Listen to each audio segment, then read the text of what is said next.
horror streaming service, Dark and Twisted TV, with exclusive animated horror series for members only, featuring My Girlfriend Wants to Kill Me, Her Blood on My Hands, the never-before-seen My Girlfriend Wants to Kill Me, the prequel, which will show how David and Crazy Mary first met.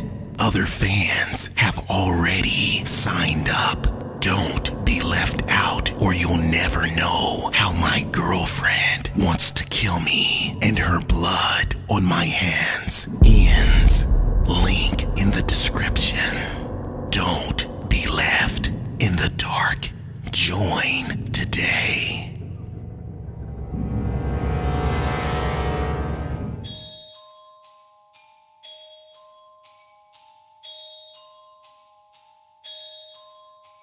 My Uncle Marty was a strange man, and he had been a weirdo for as long as I could remember.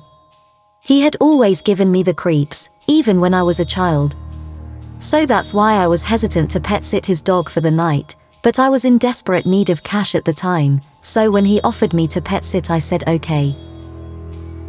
I didn't have a car at the time, so my mother dropped me off, and would pick me up after I was done. As I arrived at the front door, there was a note telling me to come on in, and that Cujo, the dog, was in the backyard in his doghouse. All I needed to do was make sure that he had fresh food and water in his dish. So I walked in and made myself at home. When I looked out of the back window to check on the dog, the fog was thick, making it difficult to see anything.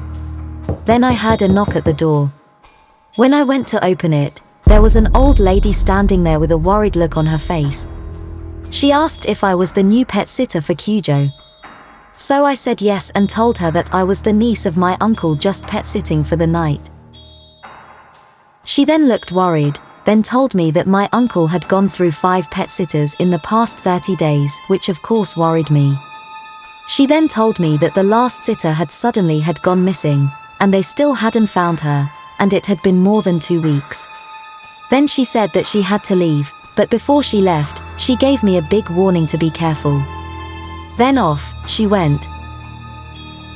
To be honest, I was scared to death, and had desperately wanted to leave, but since I had no car, and had to wait for my mother to pick me up, I decided to stay. 1 hour later, I heard the dog's chain, and I could have sworn I heard him whimpering as well. So I figured he was hungry. I poured his dog food and water into his dish, and headed to the backyard toward the doghouse. As I arrived at the doghouse, and sat his food down in front of it, I heard him growl. I was curious about what Cujo looked like, but when I bent down to look into the doghouse, my heart almost stopped in my chest. There he was, his eyes red and glowing. But the most disturbing thing was, lying in front of him and below his mouth, was a bloody hand of a female. I screamed at the top of my lungs and ran for my life, but as I was running, I was tripped by something, then fell flat on my face. And when I looked to see what it was another bloody hand, sticking out of the ground. And then there were more. So I got back up and ran as fast as I could to the neighbor's house, and called the cops. Come to find out, the bloody hand of the girl that the dog had in front of him belonged to Heather Mason, the last babysitter that had gone missing. And the other hands that were sticking out of the ground were the hands of more pet sitters who had also gone missing. My Uncle Marty was arrested, but to this day they have no clue if it was my uncle that killed them or if it was the dog. But one thing is for certain. I never pet sitted. Ever again.